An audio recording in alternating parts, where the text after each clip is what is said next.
오늘 우리에게 허락하신 말씀 함께 보겠습니다. 누가복음 15장 22절에서 24절까지의 말씀입니다. 누가복음 15장 22절부터 24절, 저와 여러분이 한 절씩 읽고 마지막은 같이 읽겠습니다. 아버지는 종들에게 이르되 제일 좋은 옷을 내어다가 입히고 손에 가락지를 끼우고 발에 신을 신기라.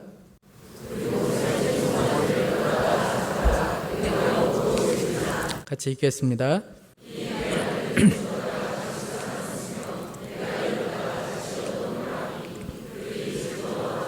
아멘. 아멘. 시리즈 설교 이제 마지막입니다. 하나님의 은혜가 오늘도 이 자리에 충만하게 있기를 간절히 원합니다. 결혼식에 참석하다 보면 가끔씩 뒤에서 수군거리는 소리가 들릴 때가 있습니다. 어떻게 저렇게 둘이 만났대? 야, 신부가 아까워, 신부가 아까워. 무슨 얘기야, 신랑이 아깝지. 그래, 돈이 많은가 봐, 저 사람은. 이런 아주 듣기도 민망한 이야기가 들릴 때가 있습니다. 여러분, 그런데 그거 아십니까? 이것이 바로 저와 여러분의 이야기입니다. 신랑 대신 주님 옆에 신부된 우리가 선다는 것은 진짜 어울리지 않는 것이죠. 우리가 신랑 대신 주님 옆에 신부로 서 있다. 이거 진짜 민망한 이야기 아닙니까? 하나님께서 우리를 너무나도 사랑하신다. 끔찍하게 사랑하신다. 이건 정말 이해할 수 없는 이야기죠.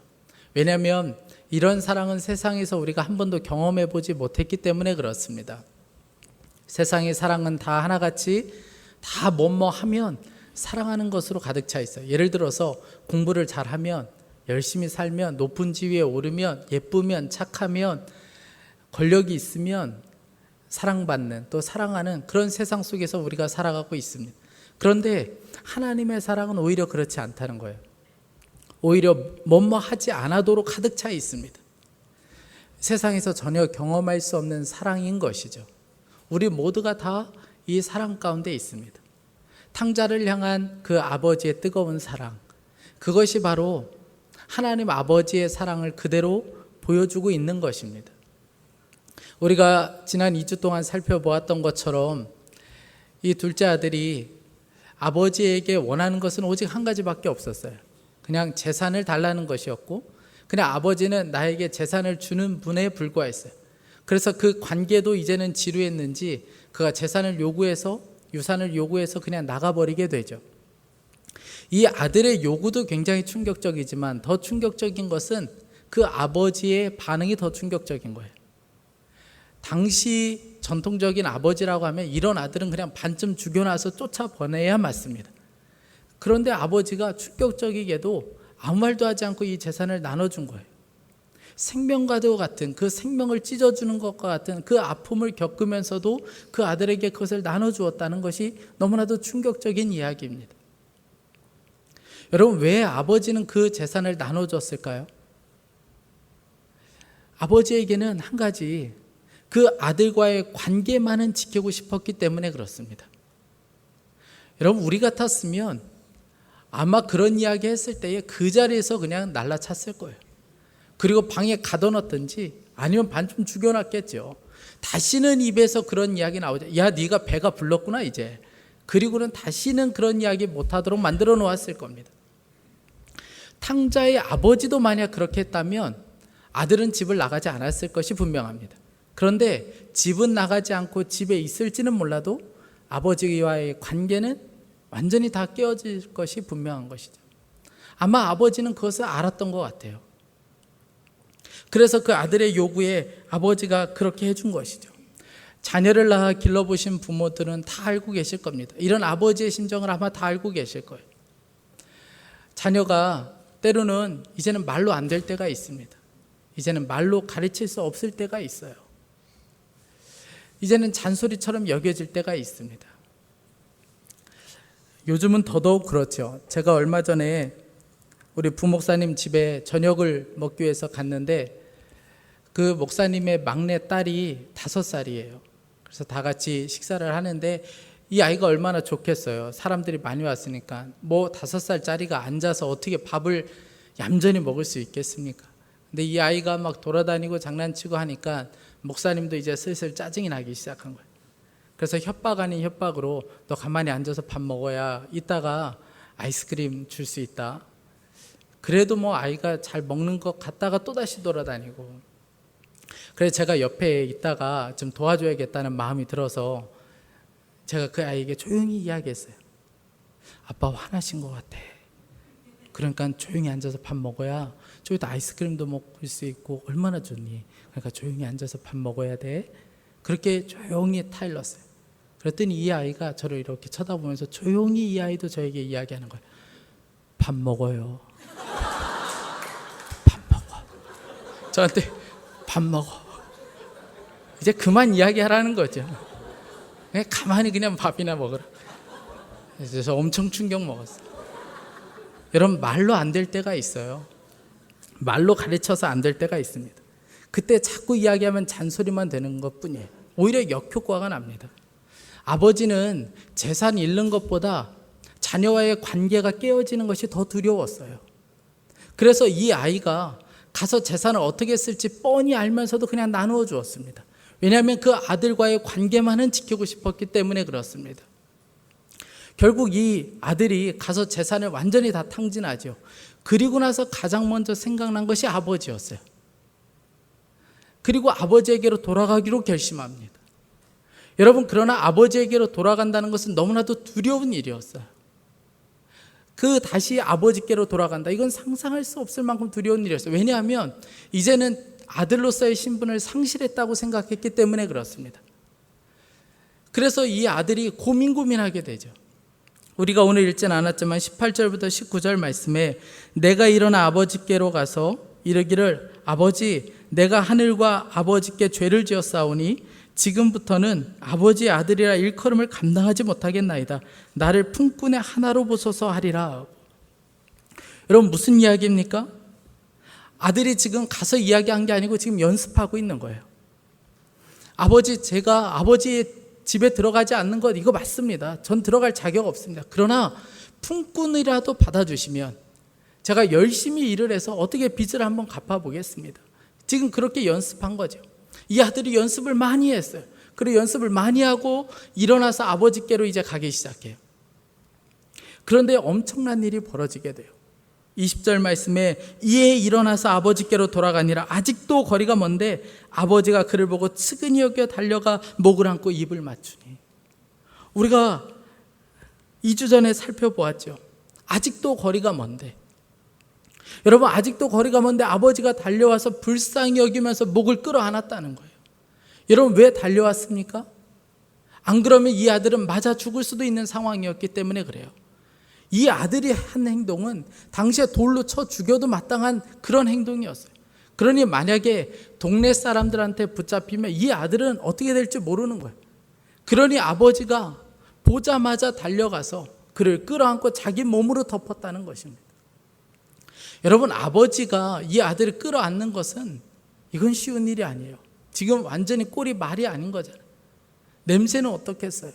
거지 꼴을 하고 왔고 돼지 우리에 함께 살다가 왔는데 그 아들의 꼴이 어떻겠습니까? 제가 예전에, 지금은 돌아가셨는데 고 김대영 권사님하고 노숙자분들을 한번 섬겼던 적이 있습니다.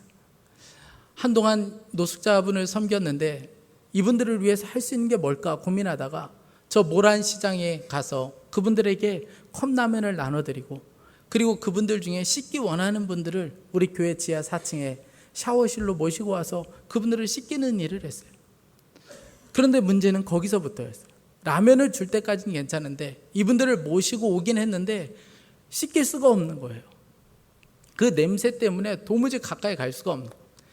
그런데 함께했던 그 김대영 권사님은 얼마나 이분들을 끌어안으면서 그분들을 씻기는지 막 옷을 벗겨드리고, 저는 가까이 갈 수가 없는 거예요. 나중에는 섬겼지만 지금도 생각하면 너무나도 부끄럽습니다. 그런데 아들이 꼭 그와 같은 꼴을 하고 지금 들어온 거예요. 그런데 아버지가 그 아들을 끌어안았어요. 아마 모르긴 몰라도 아들의 머리 위로 뜨거운 것이 뚝뚝 떨어졌을 겁니다.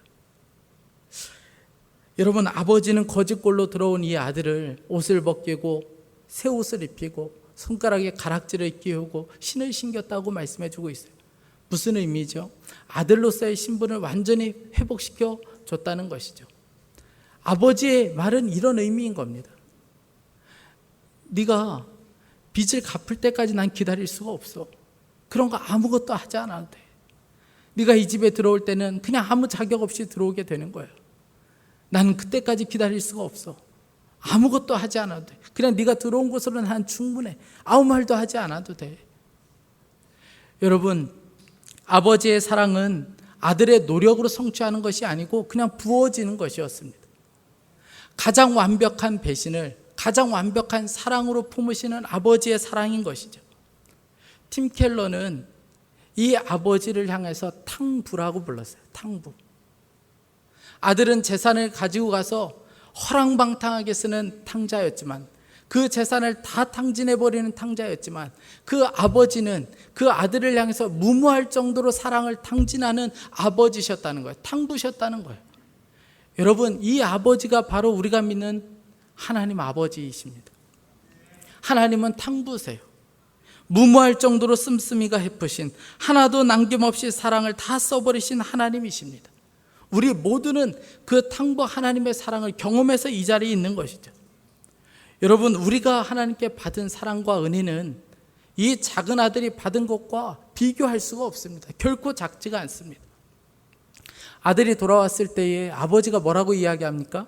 24절에 이내 아들은 죽었다가 다시 살아났으며 내가 잃었다가 다시 얻었노라 하니 그들이 즐거워하였더라. 죽었다가 다시 살았다는 거예요. 잃었다가 다시 찾았다는 겁니다. 여러분, 저와 여러분이 바로 그랬습니다. 에베소서 2장 1절 말씀에 그는 허물과 죄로 죽었던 너희를 살리셨도다. 우리는 영적으로 죽었던 자들이었어요. 하나님을 떠나서 죄로 인하여 우리는 아무 소망이 없었던 죄인들이었습니다. 하나님께 가까이 갈 수 없었던, 생명이 없는 그런 자에 불과했어요. 그냥 존재하는 자에 불과했다는 거예요. 그런데 그런 우리를 하나님께서는 은혜로 우리를 받아주셨어요. 우리가 어떤 사람인지, 어떤 죄를 지었는지, 어떤 형편에 살았는지 아무 상관없이 하나님께서는 있는 그 자체로 우리를 그냥 받아주셨다는 거예요. 이 은혜를 누리기 위해서 우리가 한 것은 아무것도 없습니다. 마치 아들이 돌아와서 빚을 갚겠다고 했을 때 입을 틀어 막으면서 아무 말도 못하게 했던 것처럼 하나님께서는 우리에게 아무것도 요구하지 않으셨어요. 왜냐하면 하나님이 값을 치러 주셨기 때문에 그렇습니다. 오히려 예수 그리스도를 통하여 그분이 대신 값을 치러 주셨어요. 여러분, 하나님이 죄와 허물로 죽은 우리를 이렇게 용납하신 이유가 어디 있습니까? 온갖 오물로 다 뒤집어 쓴 이 둘째 아들처럼 돌아온 우리를 하나님께서 그렇게 사랑하신 이유가 어디 있습니까? 요한일서 4장 10절 말씀을 우리 다 같이 좀 한번 읽도록 하겠습니다. 요한일서 4장 10절 같이 읽겠습니다. 사랑은 이 사실에 있으니 곧 우리가 하나님을 사랑한 것이 아니라 하나님이 우리를 사랑하사. 하나님의 마음을 요동치게 한 것은 다름 아닌 사랑이었다는 거예요. 여기에는 더 이유가 없습니다. 오직 한 가지 사랑 때문에 그렇습니다. 이 하나님의 마음을 가장 잘 보여주는 것이 호세아 말씀이죠. 호세아가 방탕하고 음란한 고멜이라는 여인과 결혼하게 돼요. 하나님께서 결혼하게 하신 것입니다. 그런데 우리가 잘 아는 것처럼 결혼한 지 얼마 지나지 않아서 이 고멜이 다른 남자의 아이를 낳았어요. 그것도 모자라서 음란한 자식을 셋이나 낳았습니다. 그리고 이 고멜이라는 여인이 그냥 집을 나가버렸어요. 어쩌면 차라리 잘된 걸 수도 있어요. 이런 여인하고 한 집에 사는 것보다는 그냥 혼자 사는 게 훨씬 나은 거죠. 그런데 하나님께서는 거기서 멈출 수가 없으셨어요. 이 호세아를 향하여 다시 다른 남자와 사랑에 빠진 그 고멜에게 가서 값을 치르고 그 여자를 데려와라. 그리고 사랑을 고백해라. 여러분, 이게 말이나 되는 겁니까? 어떻게 그 여인에게 가서 값을 치르고 다시 데려옵니까? 어떻게 그런 여인을 다시 받아줘요? 어떻게 그 여인에게 사랑한다고 다시 이야기합니까? 이건 말도 안 되는 거잖아요. 그런데 이런 기가 막힌 상황에서 하나님께서 호세아에게 이렇게 말씀하세요. 에브라임아, 내가 어찌 너를 버리겠느냐? 이스라엘아, 내가 어찌 너를 원수의 손에 넘기겠느냐? 내가 어찌 너를 아드마처럼 버리며 내가 어찌 너를 스보임처럼 만들겠느냐. 너를 버리려고 해도 나의 마음이 허락하지 않는구나. 너를 불쌍히 여기는 애정이 나의 속에서 불길처럼 강하게 치솟아 오르는구나. 주님이 호세아를 통하여 한 가지 보여주고 말씀해주고 싶었던 것은 이스라엘을 향한 내 마음이 이렇다. 너희들이 나를 잊었어도 난 너희를 잊을 수 없어. 난 너희를 포기할 수 없어. 난 너희를 너무나도 사랑해. 이 말씀을 지금 해주고 있는 것이죠. 여러분, 이것이 바로 우리를 향한 탕부 하나님의 마음인 거예요. 우리는 탕자였고 우리는 고멜이었습니다. 만약 우리 중에 하나님이 우리 모두에게 사랑을 탕진하지 않으셨다면, 그분의 사랑에 인색하셨다면, 여러분, 우리 중에 여기 있을 수 있는 사람이 누가 있을 수 있겠습니까? 이 사랑에 눈이 뜨이고 이 사랑이 마음에 부어지고 나면 그때부터 우리 삶에 놀라운 역사가 일어나는데, 그것은 우리도 역시 사랑을 탕진하기 시작한다는 거예요. 설교를 준비하면서 주님이 저에게 계속해서 물으셨던 질문이 있습니다. 너는 언제 사랑을 탕진해 보았느냐는 질문이었어요. 너는 언제 사랑을 탕진해 보았느냐? 사랑했죠. 사랑해 보려고 몸부림도 쳐보았습니다. 그런데 생각해 보니까 사랑을 탕진한 적은 별로 없는 것 같아요. 사랑하는 성도 여러분, 여러분들은 사랑을 탕진해 보셨습니까? 이것은 제게는 너무나도 큰 아픔이었어요. 저를 비롯한 많은 목회자와 많은 성도들이 자기가 즐겨하는 것들, 자기 삶에 유익한 것에는 자기의 삶을 쏟아붓습니다. 즐거움, 유익한 것, 재밌는 것, 미디어에 엄청난 시간을 탕진합니다. 때로는 죄 짓는 것에 내 모든 것을 탕진하기도 합니다. 그러나 사랑하는 것에는 탕진하지 않는다는 거예요. 물론 사랑했죠. 내가 할 수 있는 정도, 내가 할 수 있는 시간을 들여서, 내가 할 수 있는 물질을 들여 여러 번 그렇게 사랑을 해보았죠. 그러나 무모할 정도로 씀씀이를 다해서 씀씀이가 해프도록 그렇게 사랑을 해본 적은 없다는 거예요. 여러분, 그렇죠. 이해할 수 있습니다. 어떻게 다 사랑하며 살 수 있습니까? 어떻게 다 용납하며 살 수 있겠어요? 오늘 말씀에 나오는 이 둘째 아들이 그냥 성경 속의 인물이 아니고 우리 집에도 이런 사람이 있다고 한다면 어떻게 쉽게 그 사람을 받아들일 수 있겠습니까? 어떻게 쉽게 용납할 수가 있겠어요? 재산에 막대한 손실을 가져온 배우자, 나이는 있지만 철없이 행동하는 자녀들, 그렇게 사랑을 쏟고 그렇게 믿었지만 끝내는 배신한 그 사람. 여러분, 어떻게 그 사람을 쉽게 사랑할 수가 있겠어요? 어떻게 쉽게 용납할 수가 있겠습니까? 그래서 때로는 포기해버리고 싶을 때도 있고, 안 된다고 말할 때도 있고, 소망이 없다고 말할 때도 있죠. 저 역시 그랬습니다. 제가 중학교, 고등학교 시절에 아버지께서 여러 가지 일들을 하셨는데 다 하나같이 잘 안 됐어요. 실패의 연속이었어요. 그래서 집안이 굉장히 어려워지기 시작했습니다. 대학교 들어갈 때에 등록금 한 번 어렵게 마련해 주시고, 그 뒤로 지금까지 아버지에게, 어머니에게 제가 제대로 된 용돈을 한 번도 받아본 적이 없을 정도였어요. 늘 아르바이트를 해야 했어요. 학교를 다니면서도 주방에서 설거지를 해야 하고, 고깃집이며 마트며 노가다며 닥치는 대로 일을 해야만 했습니다. 그런데 대학교 졸업할 때쯤에는 집이 경매로 다 넘어갔어요. 그때는 정말 견디기가 쉽지 않았어요. 아버지에 대한 원망이 그냥 막 계속해서 치솟아 올랐어요. 그래도 어머니는 저에게, 야, 그래도 너의 아버지야. 그래도 아버지다. 너 그런 마음 가지면 안 돼. 그래도 네 아버지야. 그런 아버지를 끝까지 인내하고 사랑한다는 것은 저에게는 여간 힘든 것이 아니었어요. 사랑한다는 것은 마치 밑 빠진 독에 물을 붓는 것처럼 여겨질 때가 있습니다. 그야말로 탕진하는 것처럼 보일 때가 있어요. 그러나 여러분, 기억해야 합니다. 사랑은 탕진하는 거예요. 사랑은 탕진하는 겁니다. 탕진하지 않는 사랑은 사랑이 아닌 거예요. 세문안교회를 담임하셨던 김동익 목사님이 계세요. 9대 담임 목사님이셨고 환경부 장관이었던 황산성 변호사님과 결혼하셨던 그 목사님이세요. 이분이 글을 쓰셨는데 깊이 있는 사랑이라는 글을 쓰셨습니다.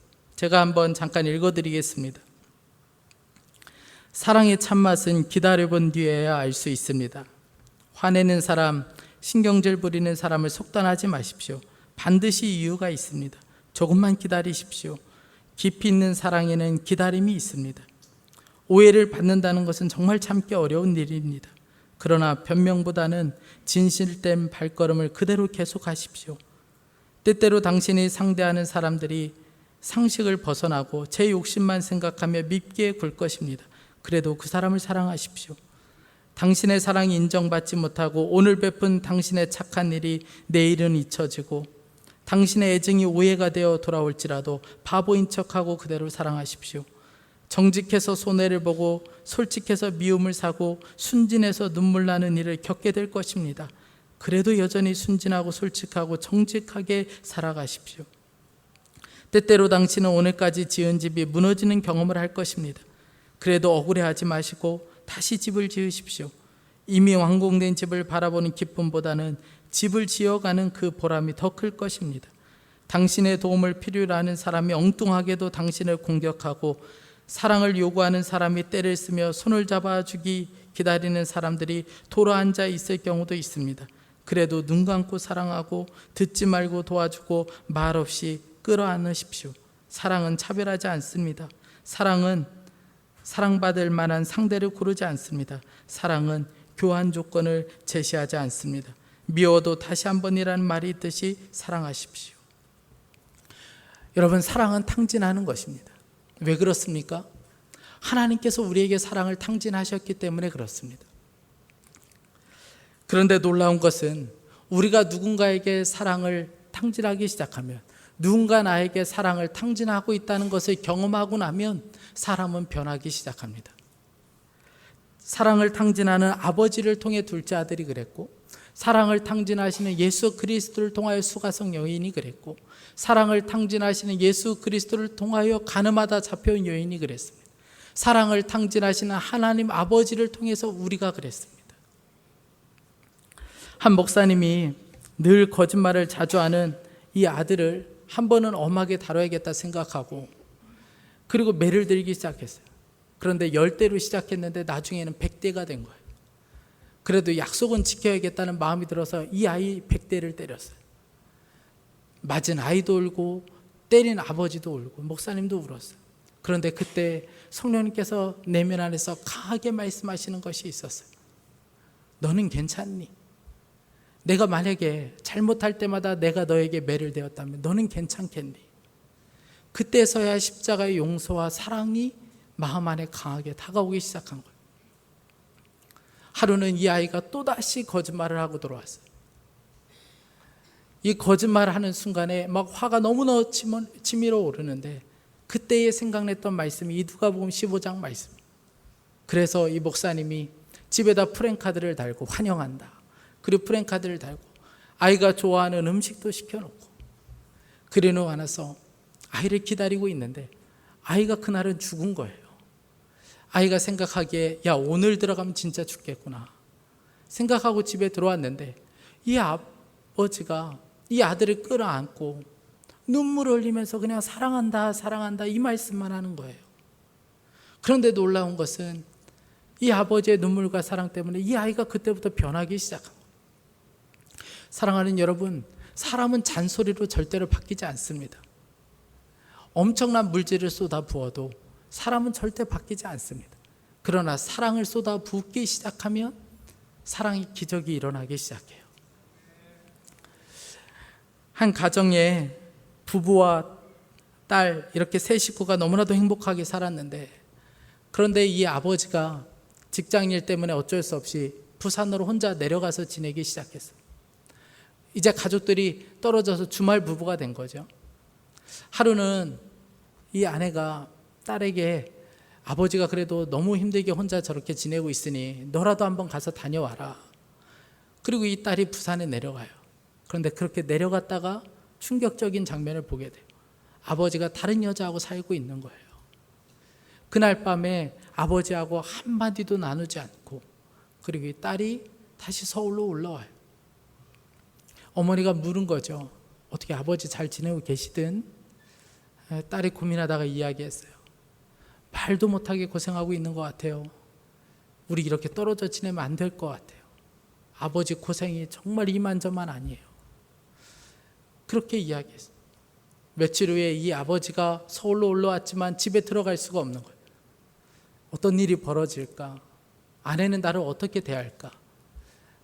집에 들어갈 수 없어서 밤새 그렇게 고민하다가 늦은 저녁이 되어서 집에 들어가요.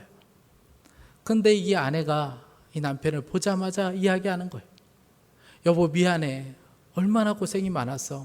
우리라도 같이 내려가 지내야 되는데 뭐 이거 형편이 이러네. 어쩔 수 없네. 너무너무 미안해. 혼자 고생 많았지. 알고 보니까 딸이 아무 말도 하지 않은 거예요. 왜 딸이라고 말하고 싶지 않았겠습니까?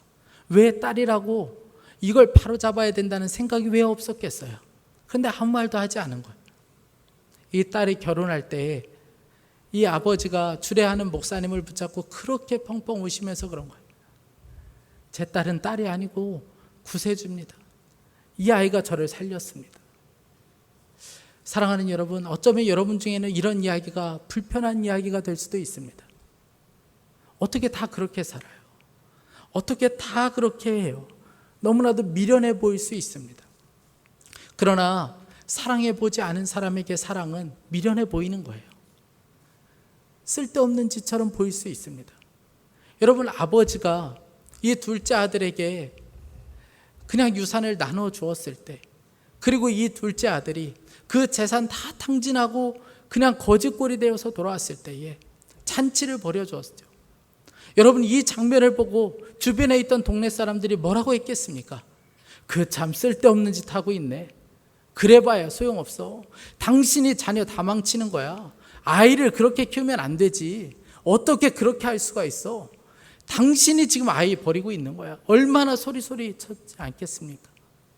여러분, 아버지라고 왜 몰랐겠어요? 아버지라고 왜 그걸 몰랐겠습니까? 그런데 아버지에게는 그런 소리가 하나도 들어오지 않는 거예요. 여러분, 우리도 똑같습니다.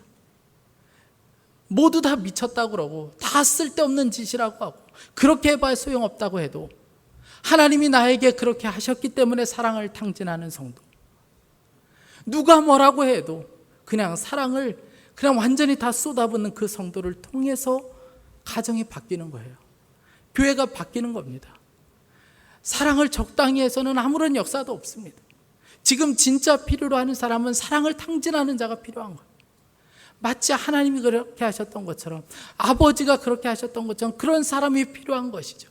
사랑하는 성도 여러분, 저는 여러분에게 지금 우리 조금 더 노력해 봅시다, 지금부터 우리 사랑해 보려고 조금 더 해봅시다, 이런 말씀을 드리고 있는 것이 아닙니다. 왜냐하면 그렇게 하면 또다시 우리는 절망하게 될 거예요. 또다시 낙심하게 될 겁니다. 또다시 실패하게 될 거예요. 그 말씀을 드리고 있는 것이 아니에요. 다만 탕자였던 나에게 하나님이 사랑을 탕진하셨다. 온갖 오물로 다 뒤집어 쓴 나를 하나님이 있는 그대로 나를 받아주셨다.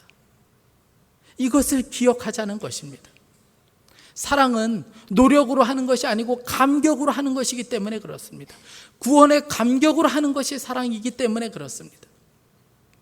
제가 지금도 기억하고 있는 한 세례가 있어요. 아주 오래된 세례인데 저 본당에서 세례를 베풀 때에 한 여자 성도님이 세례를 받는 내내 하나님 감사합니다, 하나님 감사합니다, 이 세례를 진례할 수 없을 정도로 막 소리를 치시는 거예요. 하나님 감사합니다. 그도 그럴 것이 이분이 뇌출혈로 쓰러지셨다가 사경을 헤매셨어요. 이제는 끝났다 싶을 때에 하나님께서 그를 살려주셨어요. 그리고 교회에 출석하게 되었고 교회에서 세례를 받은 거예요. 이 은혜가 얼마나 큰지, 하나님이 나 같은 자 살려주셨다, 하나님이 나 같은 자를 받아주셨다, 이 감격이 얼마나 큰지 내내 그렇게 소리치시는 거예요. 그것을 보면서 하나 깨달은 것은 이것이 우리의 모습 아닌가. 여러분, 이것이 탕자의 감격이고 우리의 감격 아니겠습니까? 이 은혜가 부어지고 이 은혜의 눈이 열리고 이 은혜에 감격하는 사람, 그 성도가 바로 하나님이 우리에게 그렇게 하셨던 것처럼 우리 역시 사랑을 탕진할 수밖에 없는 자라는 것을 깨닫게 되는 거예요. 그래서 사랑은 이 은혜에 감격한 자가 하게 되는 거예요. 진짜 우리에게 필요한 것은 사랑을 하려고 노력하고 애쓰는 것이 필요한 것이 아니라 하나님께 내가 받아들여졌다는 이 은혜의 감격을 회복하는 것이 그래서 필요한 것입니다. 여러분, 복음 중에 복음은 하나님께서 우리를 끔찍하게 사랑하신다는 것입니다. 스바냐 3장 17절 말씀, 너희 하나님 여호와가 너희 가운데에 계시니 그는 구원을 베푸실 전능자시라. 그가 너로 말미암아 기쁨을 이기지 못하시며 너를 잠잠히 사랑하시며 너로 말미암아 즐거이 부르며 기뻐하시리라.